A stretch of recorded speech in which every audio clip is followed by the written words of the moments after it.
Okay, it's Pete back again with another rant.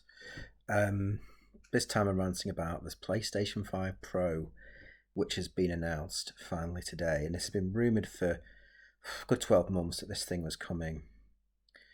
And there was a 10-minute presentation, and I'm glad, to be honest, I didn't watch it.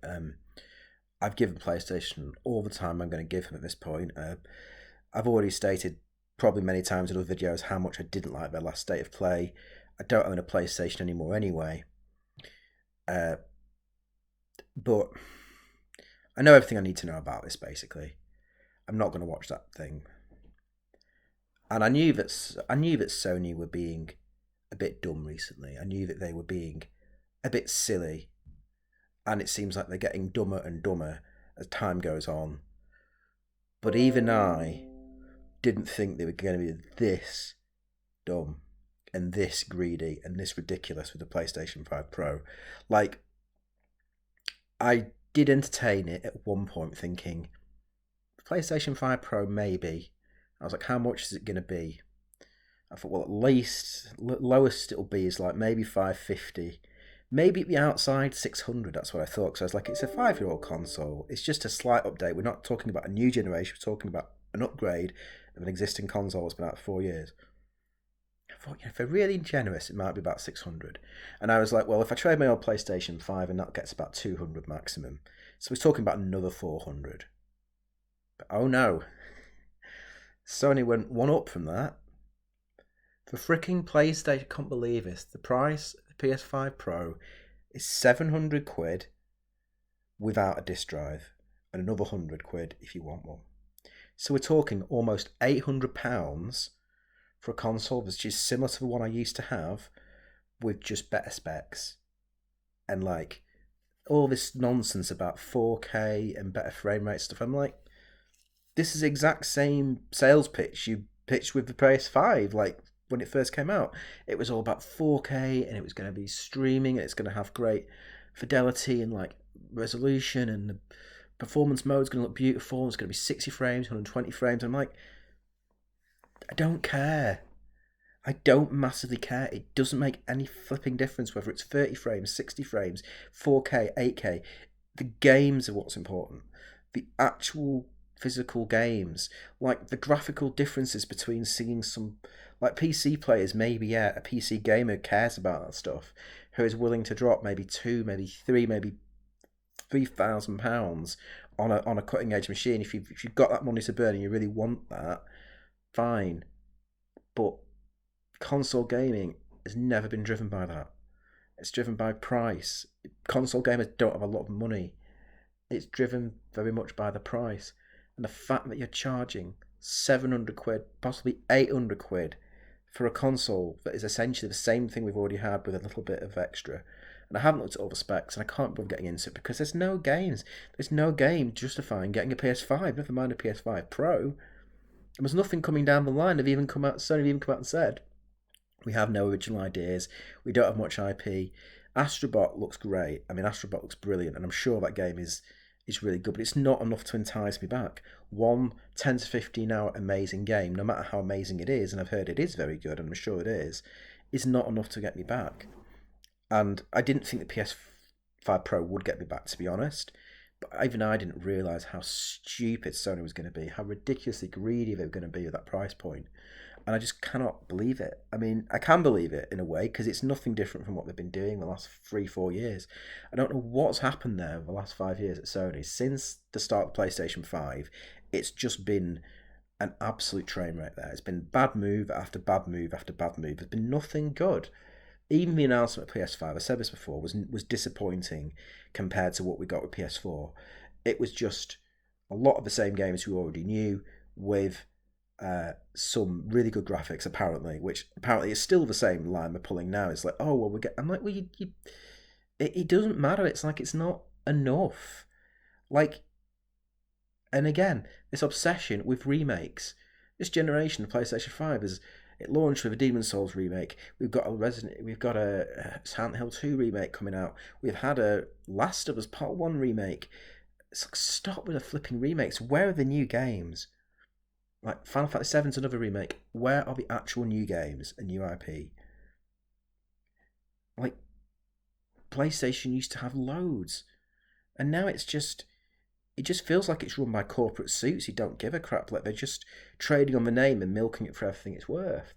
And it's like, what are you paying for anymore? What are you paying £700 for a console? And I mean, if you're making the PS5 Pro £700 or £800, how much is a freaking PS6 going to be? We're going to get to the stage where the PS6 is going to be £900 or £1,000. At that point, you might as well just be getting a PC. Like, what is the point? You might as well just get a PC for an extra 2,000 or something, or an extra 1,000, whatever it would be. Like, the price is going to be so high by the time it gets to PS6, no one's going to be able to pay it, I don't think. I just think it's insane. I don't understand why they're charging so much for it. What it should be is, in my opinion, the original PS5 should have had a price cut by now, which it hasn't done. It's actually gone up. The original PS5 should have had a price cut to around £4. Whoops. And this should have basically been, I think, £550 or £600 at the very outside. I think it should have been £600, maybe. I think £550 diskless and £600 with a disk drive. I think that's what it should have been at the maximum. The fact that it's £700 diskless without a disk drive is ridiculous for a console that is not even a full generation up. We're not even talking about something that is a whole generation jump. We're talking about a mini jump. Who they think is going to have the money to burn on £700 for a console? It's not even another one. I really don't know. And the only good thing I can say that's come out of this is Nintendo have got a golden opportunity here to absolutely destroy Sony. I mean, there's two ways Nintendo could go. One is they could look at the fact that Sony are now charging £700. This is the problem as well that Sony's created for itself, not just for itself, but for other competitors, is they charge £700 for a console. That then means other people might look and go, well, we can't charge any less than that now. No one will think it's good. So now they've upped that price ridiculously. Everyone else may think, oh, the Switch 2's got to be £700, or the next Xbox got to be £700. But there's another option open to them. This is one I hope they take, which is if they bring in a Switch 2 for anything around £500 at this point. I mean, I'd say £450, but I think that's kidding myself. I don't release a console like that for £450. If they do, I'll be like amazed. But £450, I think, is not a realistic price point in this day and age for a brand new console. If they manage to bring in the Switch 2 for about £500 or around that, they're going to absolutely destroy PlayStation. I think PlayStation Pro doesn't have a hope if that's what they bring it in at, if that's the price point. Now, if the price point is £700 or even more, we'll see. I can't see Nintendo being that dumb, but who knows? And even then, if it is £700, I'm not going to be getting any console at £700, but there's more reason for that to be more, because it's a completely new generation of Switch. It's a completely upgrade. It's a completely new thing. This is not a completely new thing. This is a small upgrade from what we had. I know that Nintendo charged like $350 or something for the OLED, the Switch OLED, which wasn't really an upgrade either. It was just a better screen. But the OLED is nice. It is nice. Is it worth the extra money? That's debatable. And if they manage to bring in the Switch 2 for like $400 or something insane like that, it will just fly off the shelves. Like, there will be none left. It will be the biggest console launch in history, I think.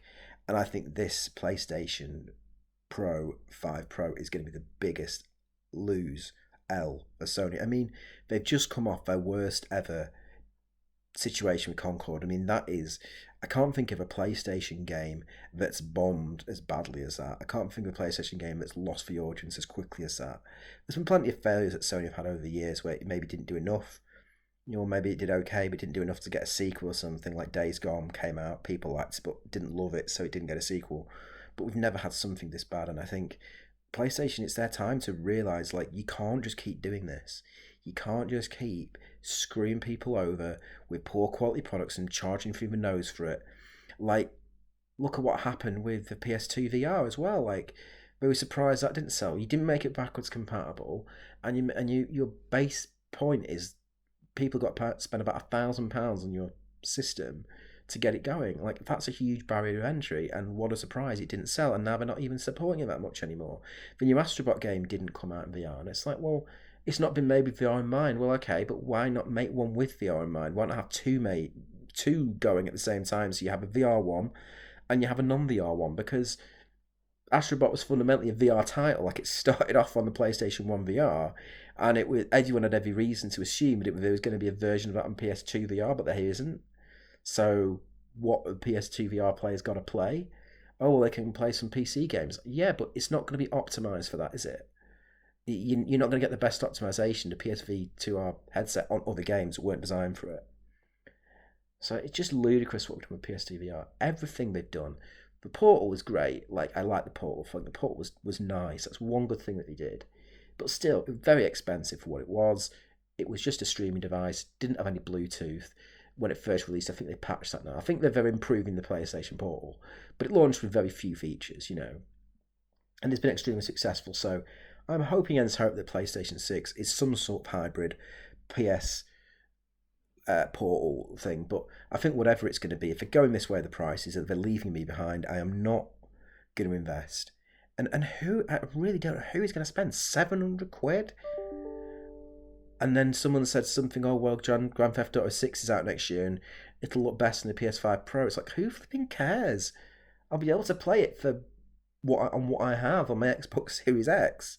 Or if I had an existing PlayStation 5, I'll be able to actually play that game. Yeah, maybe the graphics and stuff aren't that much better, but it's like, it's still going to release on those consoles. It's still going to release on them.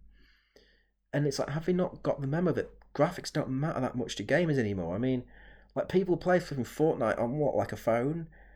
Like, people play mobile games, but graphics are shit on mobile games. So I think this is why Switch has got the right idea. They've realised that graphics to the modern generation of gamers who are more accustomed to something like Fortnite or something like Among Us or something where it's like, it's not the next gen graphics anymore that matter. It's just the game looking good enough to be able to play at a reasonable frame rate. PUBG, all these games, they don't look like the most amazing things ever. And some of them look rough as hell, to be honest. Like, another one, Roblox, doesn't look great. Roblox looks choppy as hell, but kids play it and kids love it.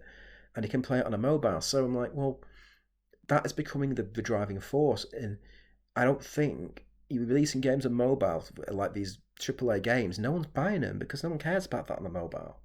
And I think that the Switch is a good sweet spot because it's appealing enough to people who played on mobile. The graphics aren't amazing, but they're probably good enough. And you can play Fortnite on there. You can play those games you play on mobile as well. But it's that bridging gap into proper good gaming as well. And I think the Switch 2 is going to be an improvement on that. I think that Sony is just, I don't know what they're doing. It's like, you've won the race and now you're shitting the bed. I don't get it. Like, you've won the console war only to just immediately screw everything over and screw everyone up, like screwing over your long-term customers, screwing over people who support PlayStation since it started, essentially. Like, PlayStation's 30 years old this year, which is good and sad at the same time because I remember when it first came out, but it's so far removed from what it was. It is so far removed from what PlayStation originally was. I mean, my original PlayStation 1, my dad bought it for me and it was £180 and had two of the best games you could have got with a PlayStation at the time for 180, and it had two controls and it had a memory card. It was an amazing deal. It had Resident Evil 2 of it, which was £50 by itself, and it had Gran Turismo, which would have been about the same, 40, £50 at the time. So you were really getting a console for about 100 when you took in the branch of the games. And those were two of the best games you could play on PlayStation 1 at the time. Gran Turismo was amazing. Resident Evil 2 was amazing.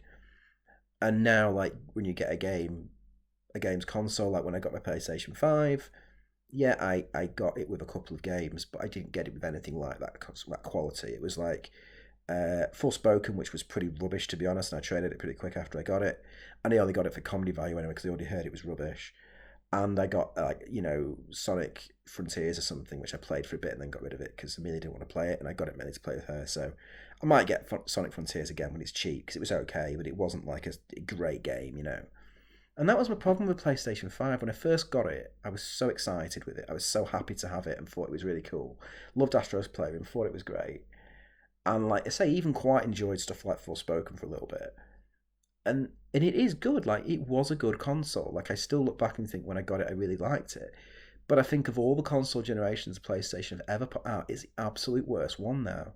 And that's because going forward, you expect it to move on. You expect better games. You expect more exclusive games. you expect things to come and really like take it to the next level, and they haven't had anything that's done that. It's really just been playing games that are the same as what you could play on PS4 with a bit better graphics, which is, like I said, that's not enough.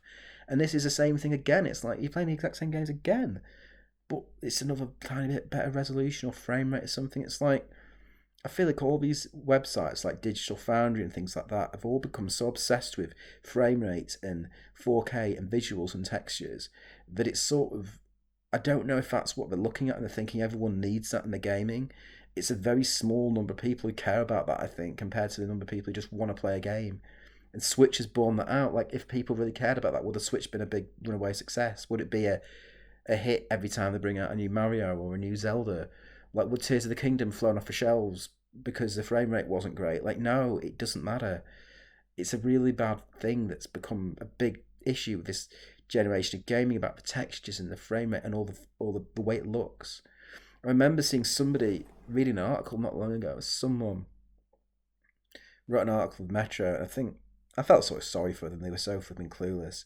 They were talking about a PlayStation 5 Pro and saying how they were desperate to have it and that they intended to sell their PlayStation 5 in order to get it. I'm like, well, great, where are you going to find the extra 600 quid for? 500 quid, actually, sorry, to get a console. Like, you're going to sell your PlayStation 5, which will only get you at least 200. At the most, it'll get you 200, and you still need to cough up another 500 now to get the same console you just got. So you're spending the same again on what you already spent on to get a console with just a tiny bit better graphics. And this person was like, well, I know graphics aren't everything, but games should look good and play good. Like, you should be able to get the best of both. You should be able to amazing gameplay and amazing graphics. That's what you should be striving for. But I'm like, well, there's no game in history that's ever done that. You either go down the route of great graphics with so-so gameplay, or sometimes rubbish gameplay, amazing gameplay, and so-so graphics. I can't think of a single game in history that's ever done both excellently, absolutely excellently. Like, you have some games that, Metal Gear Solid 2, for example, when it came out, that was the pinnacle in terms of the visuals. It looked great, the gameplay was good, but the controls were really difficult. Like, the game controlled badly. Like, as much as I love Metal Gear 2, when you go back and play it now, doing some of these things, it's like so confusing how to do some of those moves, how to do some of the stuff. And they evolved that and it got easier, it got better. But again, it didn't have the pick up and play of, say, Mario that came out at the time. Like, the latest Mario that would have come out comparable to when, Metal Gear 2 was about. Like, Mario and Nintendo have always been gameplay, control systems is the bigger thing, and the graphics are always secondary. But there hasn't been a game in history that I can think of that's done both excellently, like absolutely excellently. There's always been a trade-off one way or the other. It's always been, maybe the gameplay was amazing, but the quality of graphics was good, but could have been better. It's not amazing. Like, you say that with Witcher 3. Witcher 3 is amazing, and it looks good, and the gameplay is really good, but I still think graphically, especially now, like, there were some things that weren't 100% with it. It's not, but gameplay great. And I think the same with stuff like Elden Ring. Like Digital Foundry are criticising it, going, it's still got these frame drops. It still looks really muggy in place. I'm like, who gives a crap? That game plays well and people love it and it's sold loads. It doesn't matter that it drops some frames here and there, does it? Like, the gameplay's solid. So this mythical game that exists that has amazing gameplay and amazing graphics, I don't think it ever is going to exist. I don't think it ever can exist, because it's the same argument as I would say with, like, a fantasy film. A fantasy film is never going to have as good a script, as good an acting, as a film that is just a small-scale film where that's all you're thinking about. Like, as much as I love Lord of the Rings, or I love, like, Star Wars, you're not going to get Schindler's List out of that. It's not possible to do both of those things absolutely at the same time. There's only so much time and money and energy you can put into it. And with a fantasy film, that's got to be split between the script, the acting and the characters, and obviously the visual effects and the world and everything else like that. And just in the genre as well, like, the writing in fantasy is not as diverse as in other genres. So it's not like, I don't watch a Lord of the Rings or Star Wars and expect Schindler's List quality acting or script, in the same way as I don't watch Schindler's List and expect amazing CGI or amazing action scenes, or, like, whatever you might get from those other things. Like, you can't have everything. And the same thing with games. Like, a game like Senua's Sacrifice, I expect amazing visuals, I expect it to be a really cool cinematic story, but I expect the gameplay to be very limited. I expect it not to be too interesting in terms of what you can do. I mean, I've just finished another game called Tell Me Why. That's the same thing. Like the graphics are pretty good. The gameplay's not amazing. Like, it's sort of in the middle, I guess. But there's always a trade-off, and I don't think it's possible to have a game with amazing graphics and amazing gameplay. Like people would say Breath of the Wild, but some people would say Breath of the Wild looks like shit. Like so it's like Breath of the Wild's probably the closest one I can think of that's done both really well. But even with that, I'd still say it lags on the side of the gameplay. Like people criticize the frame rate on that, and there's probably little graphical issues with it.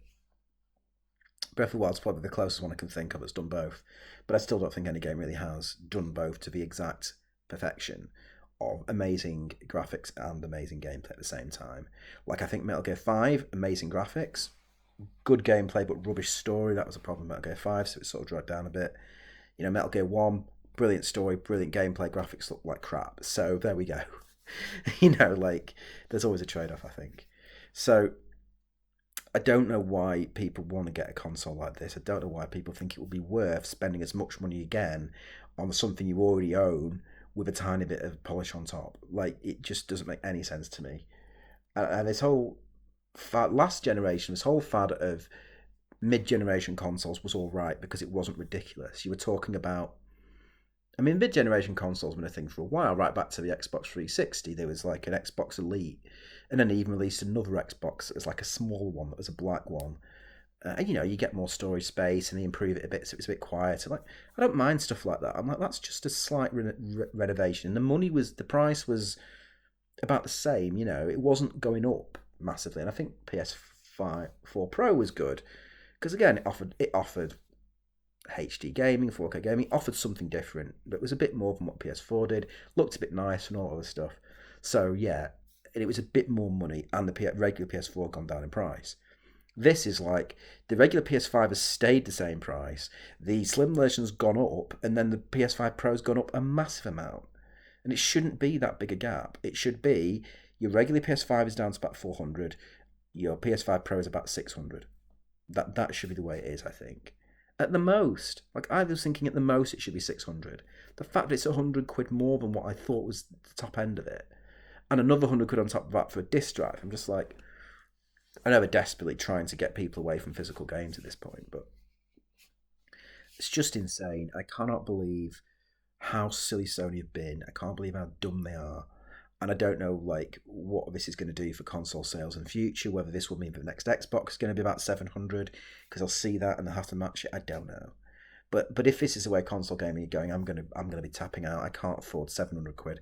It's a struggle to justify 500 quid on a new console. Never mind an extra 200 on top of that. And I just wait and see what the Switch does. I really, really will hope that they bring it in at around 500 or around that. And if it's less than 500, I'll be like over the moon. If it's like 400 or something, I think we're dreaming of that kind of price point these days. But a 700 quid price point for a console that is just a tiny bit better than the one you have is ridiculous in my opinion. And I really hope it bombs. I really hope that nobody buys it, or very few people buy it, because there's no flagship game to play on it. Like, you're talking about GTA 6, the game's not even out yet. They've said next year. It might not even be next year. It might be 2027 before that game's out. Rockstar are famous for delaying games and delaying games. So it could be like another 2 years. By the time GTA 6 is out, it could be out on the PlayStation 6. That could be how long it's delayed for. And then you bought a PlayStation 5 Pro for no reason. It's just dumb. It's dumb releasing it at this short notice as well. Like, there's been no time to build it up. Like, it's releasing in 2 months. You just announced it yesterday. Or today. I'm like, well, where's your lead? If you're confident in this product, why would you not announce it in the summer? Why you not announced it earlier? I mean, there's been rumours about it for years, like 12 months. You might have well just come out and announced it in June or something and be like, it's not launching in November. It would at least give you a bit more to say at that time with your state of play than just, here's a state of play of games no one cares about, here's Concord no one cares about. They don't care about this PS5 Pro, to be honest, the way that they talked about it. I'm not going to watch that 10-minute presentation. I am not going to spend any more time on Sony. I really am done with them at this point. Like, I love Sony games. I love my PlayStation 1 classic games. And again, that's another issue with their subscription service. Subscription service is absolute shite. Like the premium thing that I was subscribed to, I'm like, where are your classic PS1 games? Where are classic PS2 games? And why is it so freaking hard to find them when you have subscribed to them? Like, you literally have to dig and find the games, like, because they're not on the storefront. The storefront's really confusing. it doesn't tell you exactly what you get. It just sort of mixes everything up in a weird muddle. It doesn't go, right, premium, these are all your games, you get premium for your different consoles. It's like you've got to chop and change and go to different menus, and eventually you can find the games, but it takes flipping forever to find them. And it hides a lot of the premium games for you behind different menus and stuff. And it's like, well, I'm paying for these games. Just show me where the games are. Like on Switch, when you get the premium subscription, it's just very simple. 5 little blocks. You get these one. You get 1 and 2. You sign up a subscription. You get 3 more. No, 4, whatever it is more for the extra one, and you just click on it and it's all there. I'm like, well, why can't that just be the case with PlayStation? Why is it not just click here for standard, click here for extra, and click here for premium, and you click into there and it's everything there. Break it down into PS1, PS4, PS5. Like, just do it simple. Why is it this weird thing? You go on the store and it shows you your monthly games, but then there's other games that it doesn't show. Then you have to go to a different menu and you have to go on PS3 Classics and they're there, or PS1 Classics and they're there. And it's just like, you don't even know what's been out there on it. And to be honest, the fact it doesn't include first-party games is rubbish because you're charging a premium price for it. Like, yes, I understand that they can't do that, they can't afford it, but don't charge such a high price for it then. It should be marked less than what Game Pass is when Game Pass gives you that. Like, it should be maybe $10.99 a month for the premium, $8.99 a month for the extra, and like £6-7 for, I'd say about £6 to be honest, for standard. Some of the games are giving away and they're absolutely ridiculous. Giving away like Witcher 3, Wild Hunt, like this month or last month. I'm like, are you flipping kidding me? How old is that game? It's been out for like 8 flipping years. I'm sure every single person in the world who ever wanted to play that game has already bought it. I mean, I've bought the game myself many times. I bought it on Switch, I bought it on my PS4, I bought it on my PS5, and now I bought it on my Xbox. I'm like, it's a great game, but I'm like, who the flip hasn't owned it at this point? The fact that that was free was just stupid. It's such an old game. It's like, I mean, people were laughing at GTA 5 was put on there, but I'm like, this is the worst, I think. Like, what is on that subscription service it's worth having a lot of money every month for? Like, the only thing that's coming on it is some weird re-releases of old games and stuff that no one knows about. Like, where's your classic Resident Evil games on there? Where's your Resident Evil 2 and 3? Where's your... I keep talking about this, but I'm like, why have you said you've got PS1 Classics, but there's no PS1 Classics in the selection that you've got?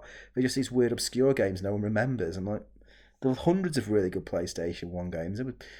There were hundreds of really just okay PlayStation 1 games as well that weren't like amazing, but were quite fun to play, and like none of them are even on there.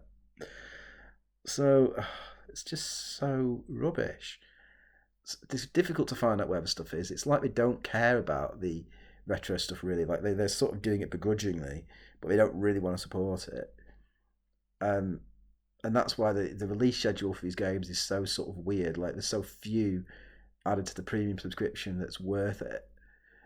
And then they take mass amounts of games off the service all the time, and like mass amounts of really good games that you'd want to play off that service.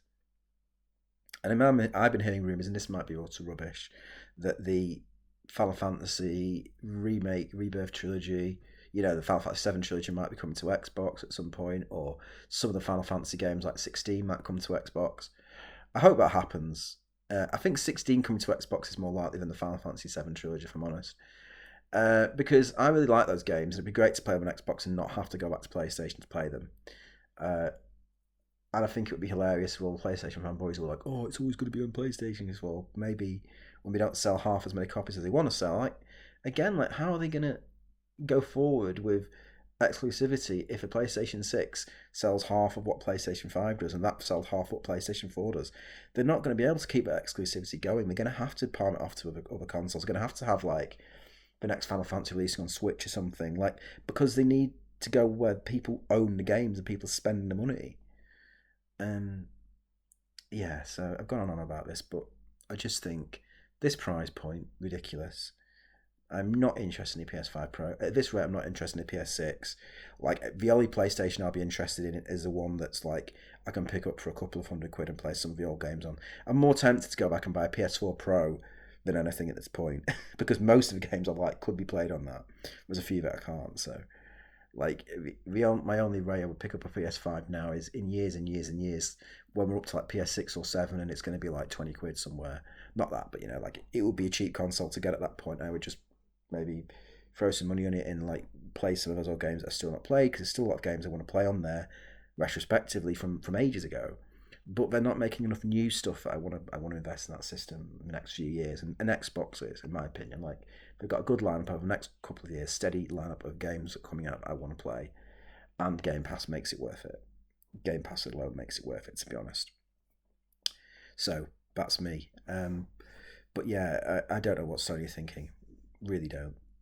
Other than they must just not want to make any money anymore and must want to destroy their own legacy, which seems odd, but that's the only logical conclusion I can draw from all these dumbass decisions they've been making this generation.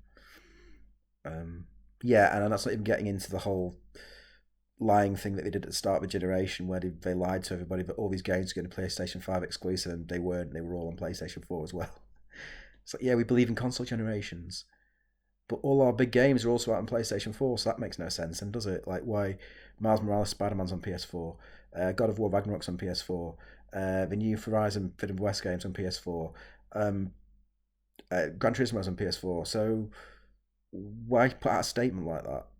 At least with Xbox, as stupid as Xbox have been at times, they were very clear and consistent with what we said it was, which was we're releasing all our games on all consoles. The best place to play it is Series X, but we'll release it on Series S and Xbox One. Like, I think that strategy has injured them in the long term because people have struggled to convert it from Xbox S to Xbox X, and it's taken ages and stuff. But at least they were obvious about it, and they were transparent about that. They weren't like, yeah, we believe that the Xbox Series X is the future and we're just going to generations and they release it on the Xbox One, don't tell people. So that really got my back up badly at the start of this generation. They lied, they flat out lied, or they showed it in tiny writing at the bottom of the screen, auto release on PS4. It's like, well, okay, but why is everyone going to make a big deal about saying that the PlayStation 5 is for the next generation? And we still haven't had a next generation game from it, in my opinion. Ridiculous. Anyway, I've stopped ranting. That's it. I'm finished. I'm going to go to bed.